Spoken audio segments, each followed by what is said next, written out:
Isishoshovu somlandeli weGcokama Elisha uMthandeni Manqele sincoma ubudlelwano bukaMthandeni noMshovo. Lo Mlisa uthi uyabona ukuthi uMthandeni noMshovo abasahlanganisiwe umculo kodwa sebefana nobhuti. Wayesethi uyafisa ukuthi ubudlelwano balezi nsizwa bungapheli behlale bebambene ngezandla njengoba nje sibona.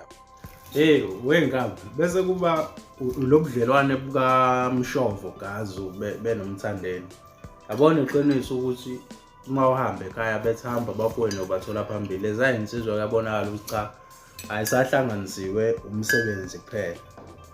Kepha nomthandeni uyabonakala ukuthi cha usayitholela umfwabo lapha noMshovo wayitholela umfwabo. Ngiyazi ukuthi vele kukhona abantu abanenzondo abangafisi ukubona abantu betshengisa ukuzwana ngayo yonke indlela yabona. So nje insizwa lezana noma ifika imvula inetha angifisi ukuyibona ihlukana ngelinye ilanga yabona. Ngifisa nje ukuthi konke okuhle nezik-achieve empilweni zik-achieve isabambisene yabo.